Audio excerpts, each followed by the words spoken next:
All right, guys, my name's Matt Combs. I'm sorry. My name's Andy. I'm an alcoholic. Sorry, I was thinking about something else, I'm happy to be here. I'm really grateful to be here, and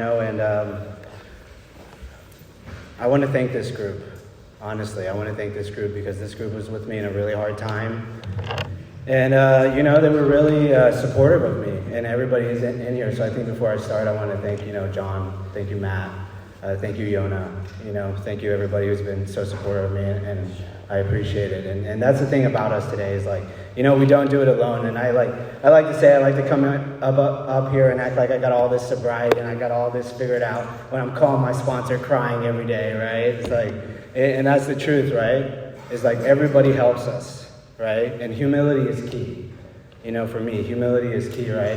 And for me, I'm gonna tell my story, what it was like, what it's like, what it was like, what it is like, and what it's like today, man. And for me, it's I got sober May 3rd, 2016 in West Palm Beach, right? South Florida recovery, and it was the best thing that ever happened to me. And I do like to talk about my childhood because the book talks about fear, right? It talks about resentment, selfishness, and dishonesty, and AA has jurisdiction in those places, right? And that's the truth because, AA can go wherever fear goes, right? Because that's what it talks about. It says being convinced that self was what had defeated us. We consider its common manifestations. And what is the manifestation? It's always me, right? And when I look back on my life, I always like to see where did I set the ball rolling? Right? Where did this fear come from? Where did this resentment originate from, right? So I was born in El Paso, Texas, and I don't know if any of you know what that is. They're always in Quentin Tarantino films, and they're like the random place where everybody gets murdered because there's nothing there. It's just a desert. And it was a border town, and my mother, she was, I'm going to get emotional tonight, so if you cry, it's okay. I'm going to cry too. My mother was the first Mexican-American federal immigration judge in the United States under the Clinton administration. So we grew up in this family that was very, very imagey, right? And my mom did not want us to screw up. We went to Catholic school. We did our thing. We always went on time. My mom was like, take this Adderall, do what you got to do in 3rd grade. And this is a competitive school, and I was at school geeking, oh God, this is good stuff, And that was the truth, right? And I didn't know, and later I knew that it was speed later on. But I was but that just shows you the nature, of my family, right? My dad was. People always ask me about my father, and I always say my father was just a handsome man, right? My father stayed at home, but he raised us. Right? My father was a stay-at-home dad, which was a little abnormal in the 90s, right? And my mother was this powerful figure, and I always like to talk about judges because she was a judge, and they're very courageous, and they're very fierce. They can be very fierce, but they can be some of the most open-minded people ever, right? And I started to experience that, and very early on, my mother and father, there was this power struggle, right? And we lived in this, like I said, self-image lifestyle. We had the big house on the block, right? And I was struggling, right? As a little kid, I was, in the Hispanic community, there's darker Hispanics that are more native. And then there's a lot with European mix, right? So they look more, in Texas, we call Anglo, right? And I was called, the N-word, and I was called, nigger and a spick and a terrorist, right? And I was very young. And this is what happened. Right? And they just did these things not because there was any actuality or truth to them. They just said these things to me, because they just wanted to be hurtful, and that's okay, right? But I noticed that once they started to say these things to me, I had this thing, right? And it was this thing that it might happen, or it's going to happen again, or I was sitting around, when is it going to happen? Right? And the book talks about there. It said fear ought to be classified with stealing.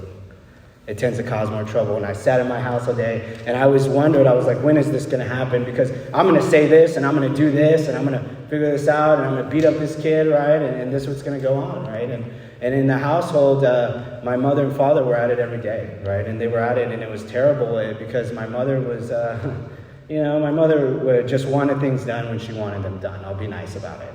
You know what I mean? And my father was just like, hey, he was doing his own thing. And my father had a lot of infidelity, and he cheated on my mother a lot. And one of the earliest memories I have as a child is, my father thought my mother was cheating on her, which is which is pretty alcoholic because he was doing the cheating, right?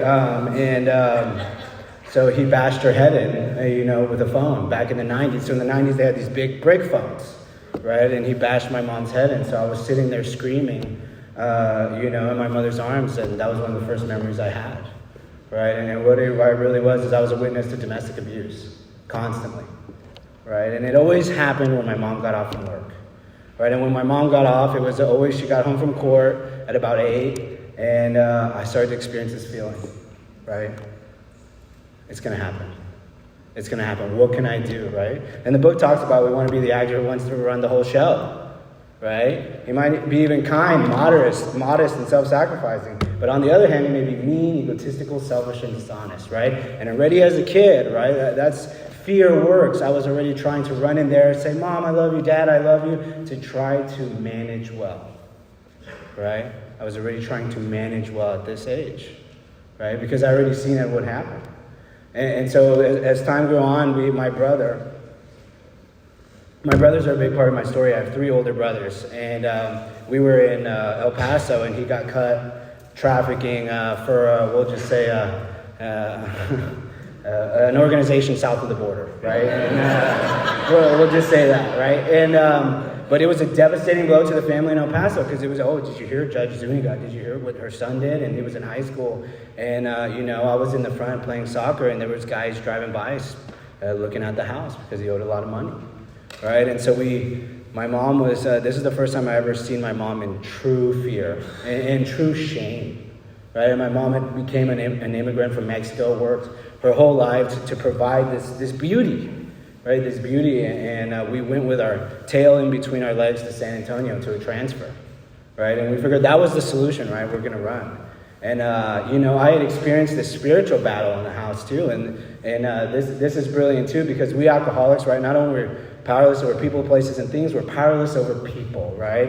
And the book talks about, remind your prospect that his sobriety is contingent upon his relationship with God, not upon people, right? And I think that's one of my main messages, because my dad was always like, he's a mess up, he's doing this, and would turn the family against him while he was in prison, right? And my mom would be like, write him a letter, tell your brother you love him, which is normal, right? And my dad would be like, don't write him a letter, mijo, don't, come on, and I would be stuck in between there, right? And what I was just witnessing in this chaos, right, was just an alcoholic family, right? My mother I love her to death. My mother is we have a secret today because, when I go drinking later on, we say that she's an OG in Al-Anon, because once I started drinking, she wouldn't let me get away with anything. She'd be like, you're high, get out, and I'd be like, oh God, how did she know, right? And so as time went on, we moved to San Antonio, right? And my life was still based with this fear, right?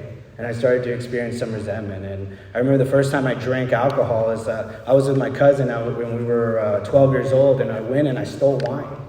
And I drank this wine, and I felt like everything was okay, right? And I felt that sense of ease and comfort like I was talking about. And I like what this man said right here, because I had finally found a solution, because all I ever wanted in my life was to feel better and to feel okay, right? And I could finally do that.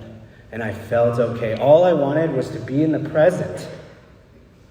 Be in the present, like now. That's what it's like now. And I can never achieve that. But once I drank, right?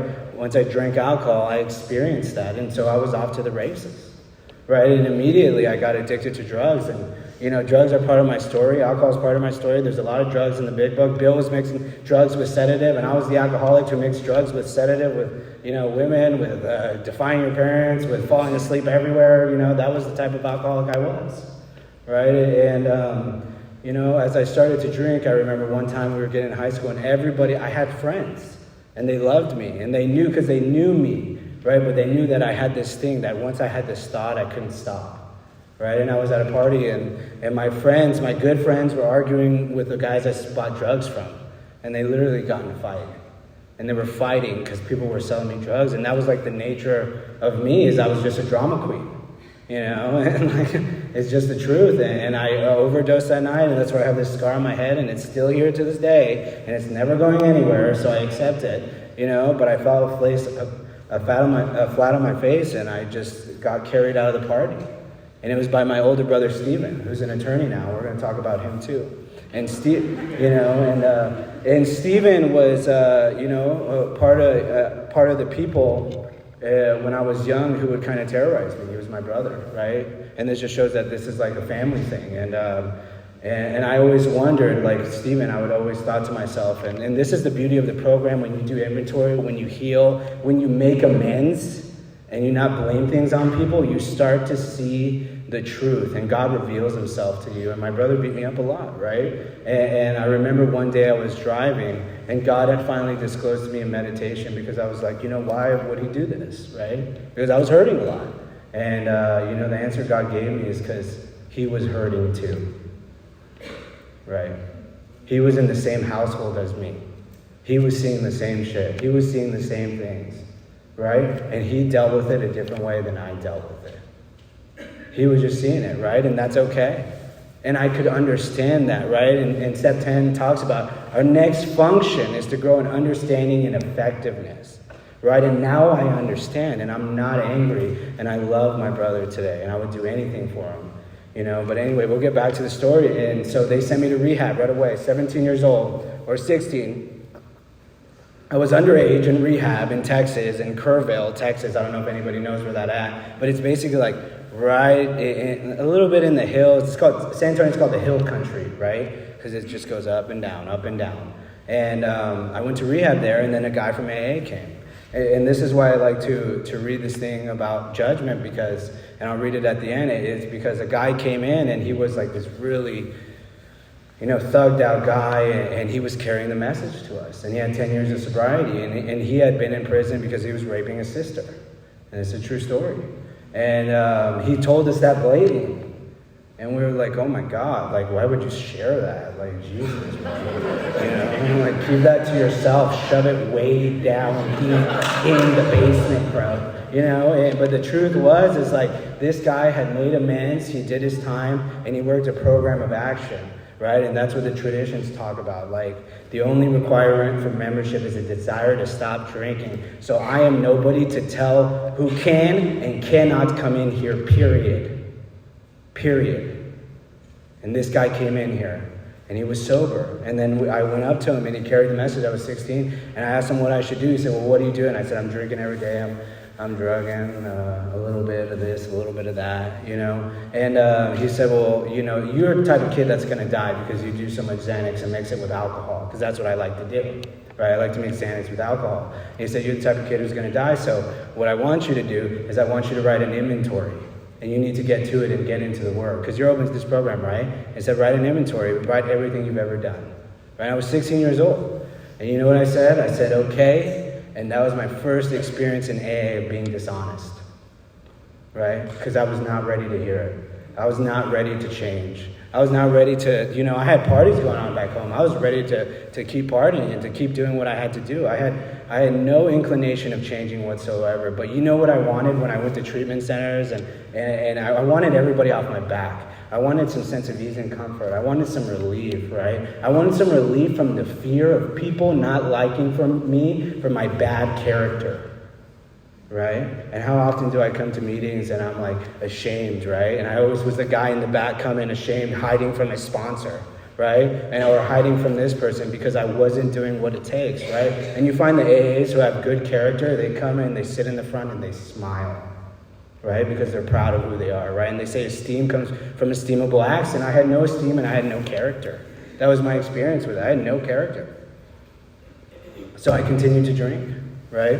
And I barely managed to pass it at high school, and I was just going to go to jail. And a Christian counselor was like, I don't know what he did, but he gave me my diploma basically. And because I told him I was going to go to jail and play like a weeping party, and he's like, here, take it and show it to the judge because you're going to go to prison and I need to help you.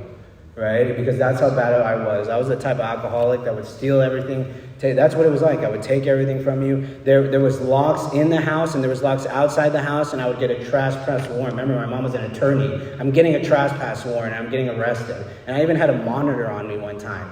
You know what I mean? Because I violated the trespass warrant. I was like, Mom, I'm just hungry. And she's like, you're not allowed here. That's my That's my impersonation of my mom. But that was the truth, right? And so I continued to drink, and I remember I was so miserable, and I was, like the book talks about, I was blotting out the consciousness of my intolerable situation, right? And I thought this was the worst thing that ever happened to me. And then I went to jail, and they said, I went to jail in San Antonio, and they said, you know what? You're destroying our city. You're destroying the heritage of this city.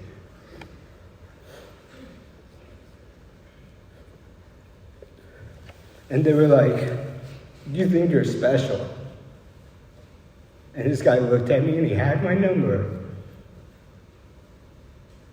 And he was legit. And he was a cop. And he was a grown man and he had my number. And he said, you think you're special? How delusion is the alcoholic, right? I think I'm so special. I think I'm so unique. I think I don't have to do this stuff. Right? I think I'm better than, I think I'm above them. Even though I'm in the same place with the rapists and murderers, right? I can't tell the truth. I'm in jail, and the guy told me that. And my attorney came, because my attorney just was like, he just, I don't know why to this day, but he was just a good man. And my attorney came, and the guy was trying to help me, and the bailiff said, I'm taking him in. He has a warrant. I'm taking him. You guys have done everything you can to protect this spoiled kid, and I'm taking him, right? And they took me. So, thank you, Baba. That's my boy right there. And they took me, right? And I went in. I remember I was in jail with a murderer, and he went in and he shot, his wife was having an affair, and he shot the guy 6 times in the chest in a library in North San Antonio at the public university. And his name was Mr. G, right? And they were like, don't talk to Mr. G. And I realized, they're like, you won't deal anything. You didn't need to know to deal with anything with him. And there was this guy in there who was half Mexican, half German. And his name was Juan Mann, M-A-N-N. Dude, Juan Mann ran the cell. He ran it with an iron fist, dude. I was even part of his clique, And life was great at last, This is just a joke. Life was not great. It was terrible, But anyway, I realized, later on, I was like, I thought there were so many differences from me and that murderer. And we were in the same bunk, and I was calling, please get me out, please get me out. And I was in there constantly for months. And I realized is that we didn't have the ability to deal with our emotions. That's why he was in there, and that's why I was in there. So we were the same. That was the truth. He did not have the ability to deal with his emotions, neither did I. He did what he did, and I drank myself to death on multiple occasions, right? And I got out, right, in the fierce determination to win, came back, and I was like, I'm going to change. I'm going to start going to, I'm going to start exercising more. I'm going to become a CrossFit coach. I'm going to do all this stuff. And the truth was, it's like there was another mental hospital stint, right? And I went back, and I was in there with the Inuit natives of Alaska, right? And I went there, and it was it was like One Flew Over the Cuckoo's Nest. I know you've seen it, John. It was 100% like One Flew Over the Cuckoo's Nest. Like, there were these natives. There was one that was 7 feet tall, and it was crazy. And because I was in an aggressive unit, and they looked at me, and they were like, and they did not like me. And we looked the same. And that's when I realized hatred is hatred. Judgment is judgment, and we all do it. Because I was judging them too. Right? So I did what every good person would do. I started a little gang war, And I had like this one Mexican guy who was like half Mexican, half Chinese on my side. And we were fighting. And he was like this, And I was like, God, you got to give me some better stock than this. But that's what we did, as we went at it, and we continued, right? And that was me, right? It's just delusional, unhelpful, right? And so I get out there and I go to rehab for the first time seriously.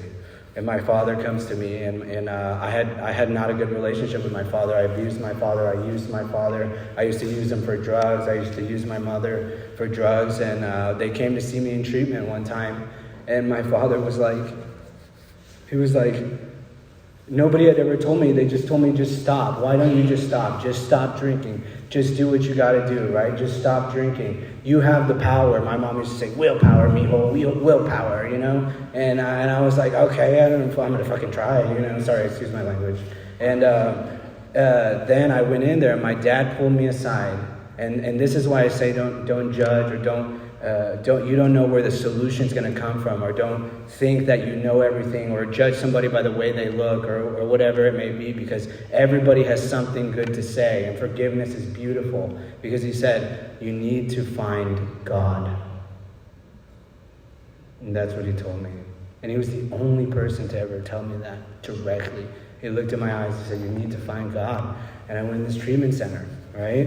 And they said, anybody want to do the third step prayer? And I like what he said too, because, when I took the third step prayer, I didn't get sober right away. I didn't. And in this instance, but I was willing at this point to give my life and will over to the care of God, right? And I was willing. I said, God, I offer myself to thee. Build with me and do with me as thou will. And I'm ready. And I was 23 years old. And I met a girl.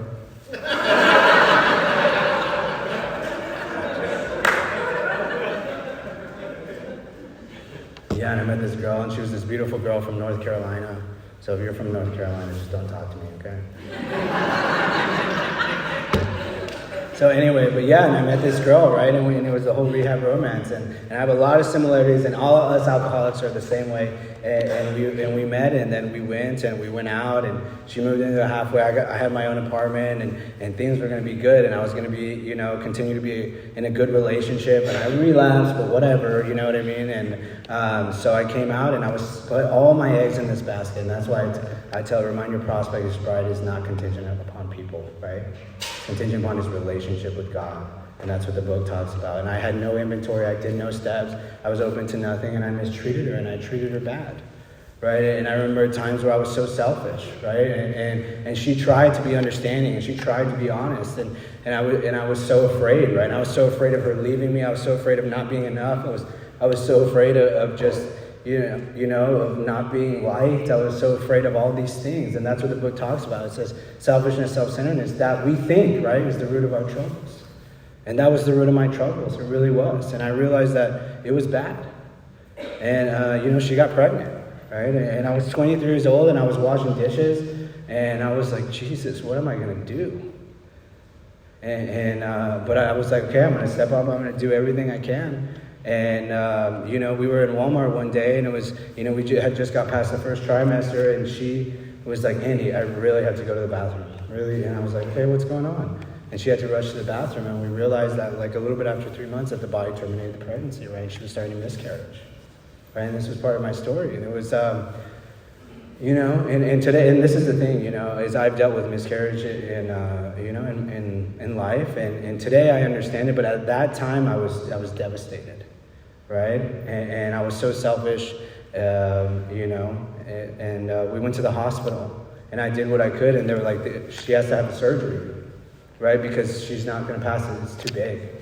And I was like, okay. So I was there for the surgery, and I was a little boy, and I always say this, that I had to grow up.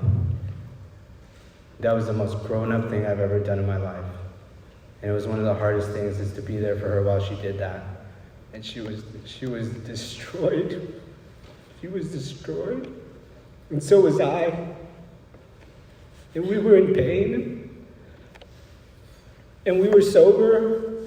And she'd be like, call your sponsor, please. She would beg me to please call your sponsor. And I just wouldn't do it. And I had a sponsor at the time, and I told him, he said, go with God. And I said, what God would do this? Don't you know what I was expecting? Don't you know what I was wanting? Don't you know what I was wishing? Don't you know what I was, right? And I didn't call him, right? And we were fighting one time, and she grabbed me, and when she was pregnant, I hit her in the head. I punched her in the head when she was pregnant. And that's where I was at. And that's where I became. And I ended up just like my father. How does that happen? I became the very same thing I judged. That's judgment. That's fear. Take a look at it. Really look at it. Really look at your thought life and what you're judging and what you're afraid of. Because everything I judge, I walk through. And that's where I was at. And I was so ashamed, and she left me. Good. And I was telling one of my great friends, I said, I'm glad she left because she deserved to leave. And nobody deserves that. And she never talked to me again, and that's okay. Right? And there's some amends you can never fully write. If people can't be seen, we write them an honest letter. Right? We do what we can, and we move on.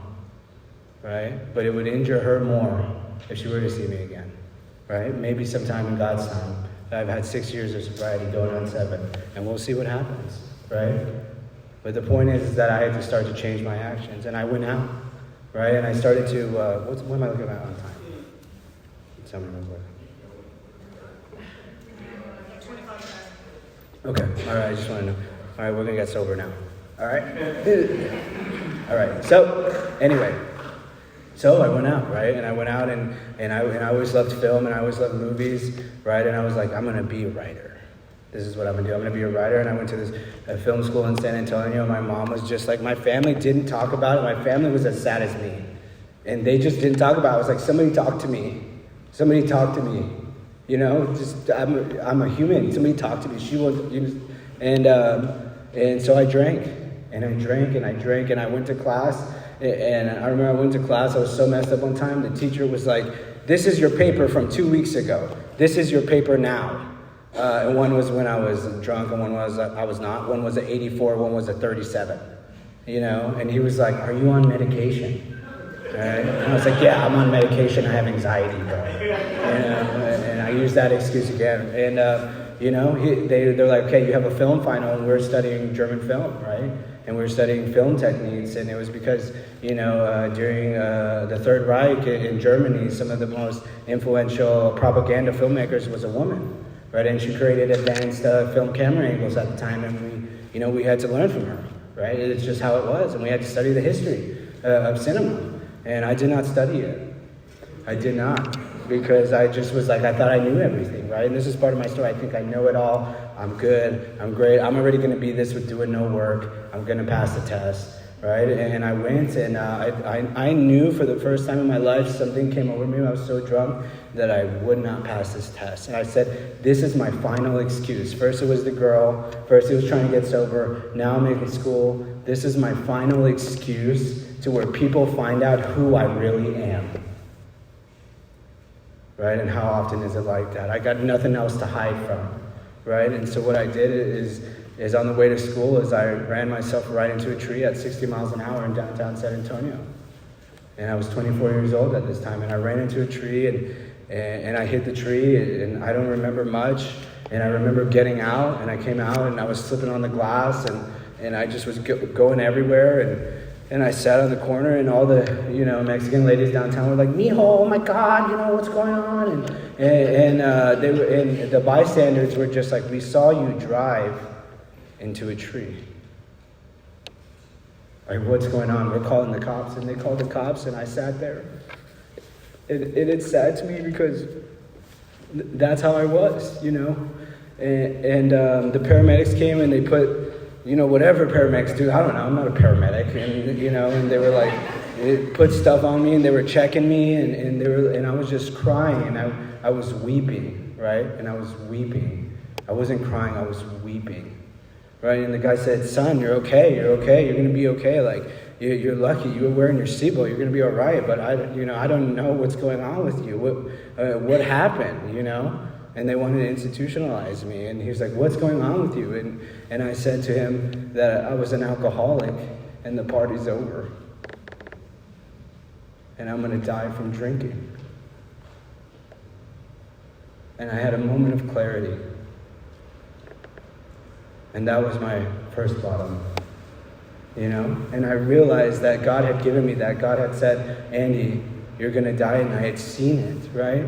And I told him, and I was an alcoholic, and he was the first person. Everybody told me I was an alcoholic, every single person, and he was the first person who told me that I was an alcoholic, and that I told him that I was an alcoholic. And I finally got honest, and I went home, and they were like, "Stay home, you have a whiplash and a concussion, no bright lights, stay in your bed." And the relationship with my mom was so sad at the time, she would walk up to my room and hear if I was alive. That was our relationship. Make sure my son's alive, and she would walk off. My dad would just show up, And my brothers were like, my brother says this all the time. He said, I RIP'd you. And it was the worst thing we had to do. And that's alcoholism. That's self, right? Self will run riot. That's doing whatever I want to do. That's judging people. That's anger. That's fear. The book says we have to be free of anger. Right? It says selfishness, self-centeredness. We have to be rid of this or it kills us. And that was becoming my experience. 100%. Right? And then 2 days went by and I had this thought. Right? And this thought said, call your buddy Kramer. Just call him. And it was as no louder or softer than any other thought. Right? And I called him and I said, where you at? Let's drink. And I was drinking again. In 2 days from that, right? And I had no mental defense against the first drink. And I was drinking a beer and I was crying while I was drinking a beer because I knew I had become insane. Right? I had become insane. And I said, in the book says, this is repeated over and over. And unless a person can experience an entire psychic change, there's very little hope of his recovery. Right? And that's what was happening. And I drank. And me and Kramer had such a bad relationship, and we mistreated each other and used each other. And I beat the shit out of him one time. And, it was just total abuse from me. And I was just a violent person and a terrible person. And, that's the thing is like people say like, oh, that wasn't really me, and I understand that and I get it because there's self and true self. But what I like to talk about is, yeah, that was me. That was my experience. I had to own up to those actions, right? Because there's deeper parts of self, but I still did what I did, right? And so I drank again. And I remember me and him had given up and we held each other's hands, friends. We held each other's hands, and I said, I'm leaving, or I'm going to die. I'm leaving, or I'm going to die here. And I called a rehab in Florida. And they were like, where are you? And I said, I don't know, but I'm going to die. I'm in San Antonio. I said, I have no ID, nothing, no money, so don't ask me, but I got insurance because my mom was a judge. So Uncle Sam is looking out, bro. So Uncle Sam was looking out for me. And, they were like, just get to the airport. And my friend Bo, who's the sweetest man ever, he came and he just was like, I'm taking you. And I said, I'm going to be in the movies someday. And I'm going to do this thing. And I mean it. And I'm going to get sober. And I'm going to give my life to God. And I went. And I was at the airport. And I had no ID. You have to travel with ID, dude. You know that, right? If you don't know that, you're probably pretty new, but it's okay. You'll get an ID soon. I did at least. So I went and I was in the airport, and I was like, shit.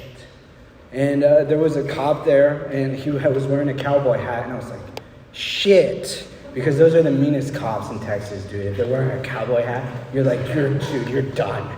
You're done.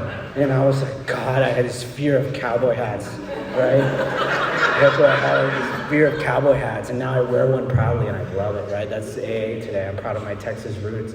But I wasn't proud of it then. I was like, these people are stuck up and they're control freaks, and what they really is, they're just trying to protect and help, right? And so this guy helped me, and he was one of the first police. Every police officer helped me, but this guy, he's like, sit in the corner, wait right there. Go through. He let me through, and he said, what's going on with you? Pull me aside. And I said, I'm sick. He said, what are you sick from? I said, I can't stop drinking. And I'm sick, and I'm going to get help, and I need to get on that plane, or I just need to get on that plane, right? And he said, wait in the corner. So he waited in the corner, and they called, and he checked with the airline, and he did all this stuff. And he came and he gave me a paper that was like a temporary ID or something, a temporary pass. And he said, good luck. And he let me go. And this lady stayed with me on the phone, and I don't know who this lady is or who she'll ever be, right? But dude, that's why I said everybody helps Andy. Everybody helps Andy. And I always say that because it's the truth. It's 100% the truth, right? And I went to Florida, and I met this guy, and I finally decided to get sober, right? And I went and I met this guy. First guy I met, his name was Bear, and I started to, and he was half Cherokee, half white, so he was this big and this wide, right? And he had insurance from the government for free, and I was jealous, and he got money too. And, Bear was my best friend, right? And me and Bear, we were going to do this thing, man. We were going to do this thing, and we were about that life, and we realized that we had an allergy and obsession, and me and Bear were doing toe-to-toe with this, and then one day Bear just didn't want to do it anymore. And then Bear started to laugh at me when I would carry the message. And that's what alcoholism does, it separates us, right? That's what judgment does, it separates us. That's what fear does, it separates us. And me and Bear got separated, and it broke my heart. Because I loved him. And I wanted him to get better. And it was like one of the first times in sobriety that my heart was broken for a friend. And they were like, Andy, you're going to speak at this meeting. You're going to do a little lead. And I came back, and Bear had died of an overdose during that meeting. And he chose to stay there. And I talk about Bear today because I love him. And I'm the only one who can talk about Barry today because I remember him. And he was a good guy, and he didn't make it, right? But there's a reason for everything, right? And we all have choices. And now we're going to get into some AA talk, right? Because I have choices today, right? And what was my choice to be, right?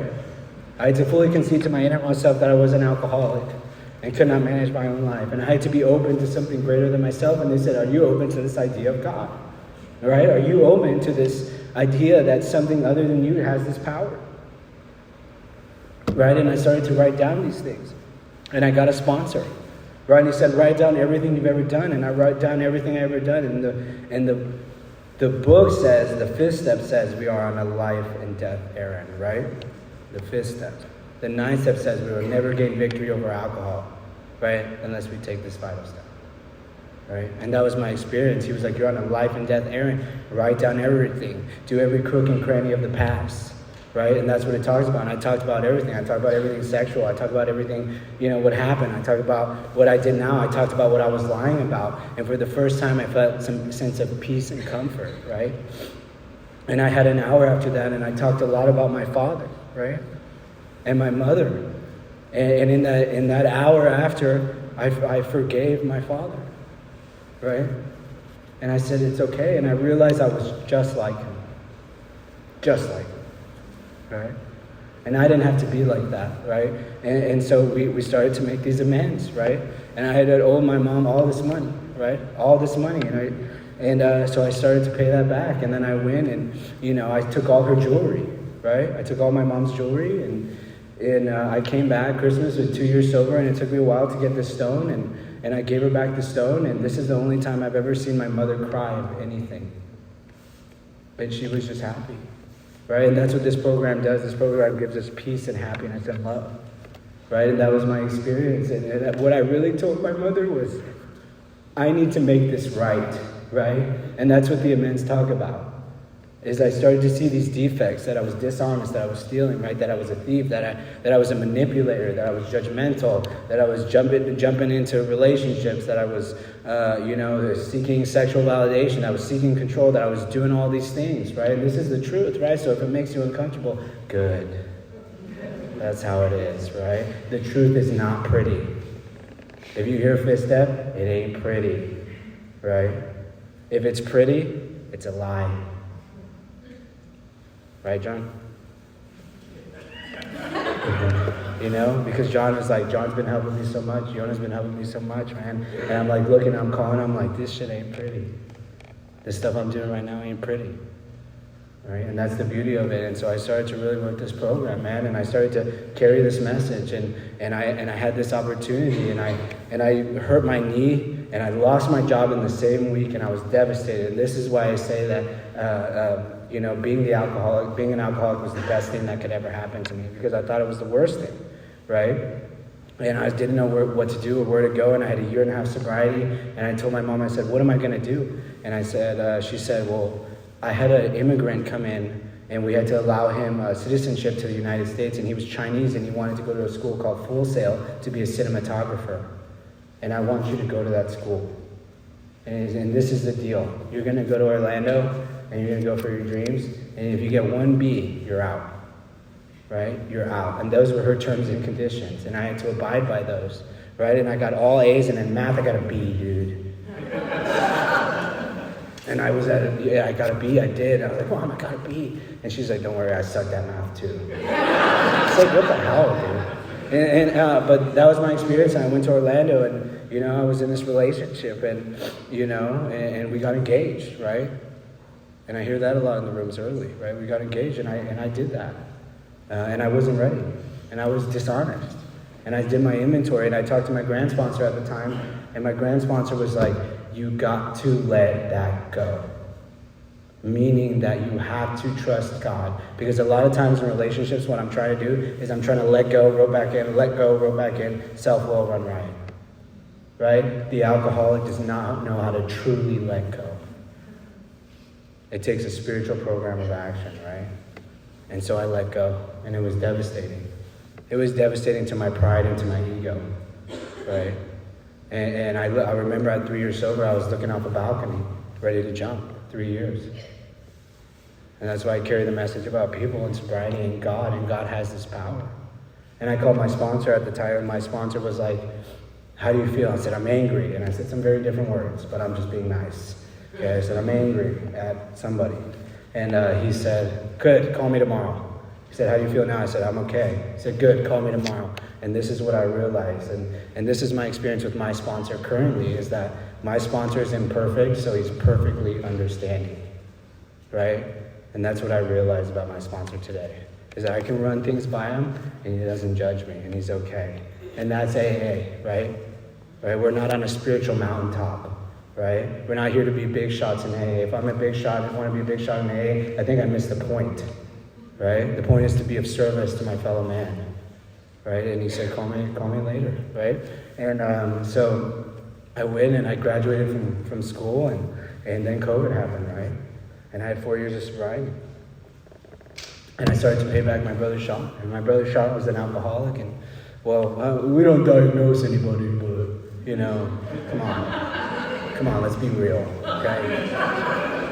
Let's be real here, all right? Sean drinks a lot, all right? Whatever you want to tell yourselves. Okay, Sean drinks a lot, man, and I've struggled with him. And once I got sober, I had 3 days, and he flipped his truck over, broke his neck, and broke his back. Drunk driving. That wasn't the only time he's been drunk driving in an accident since I've been sober.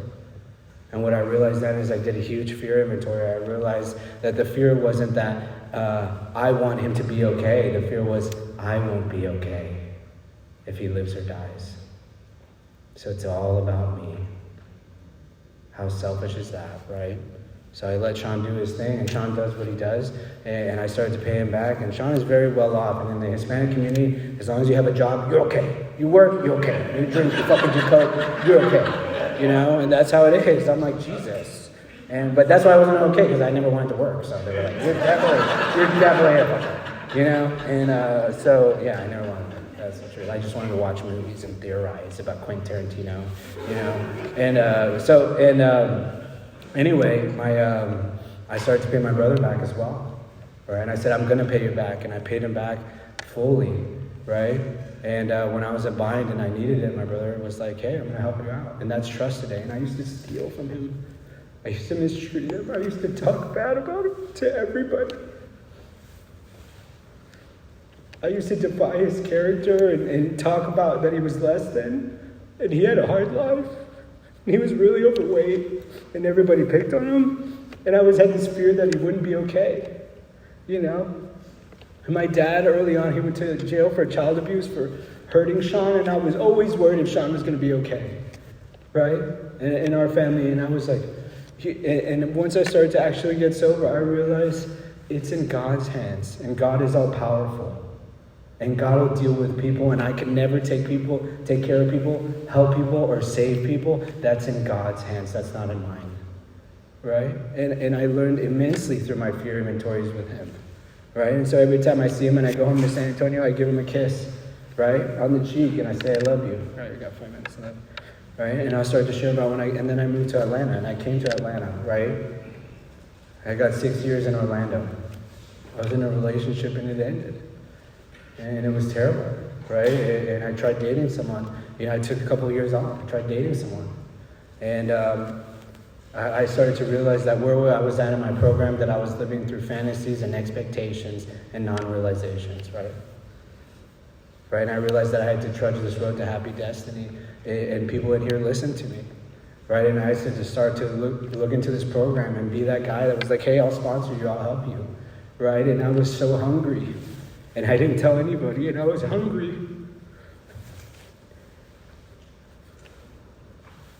And I had gotten my degree, and I had gotten everything, and I was hungry, And to be hungry in sobriety is weird. It's a weird feeling. But what it brought back this humility and this trust. And I got a fucking job.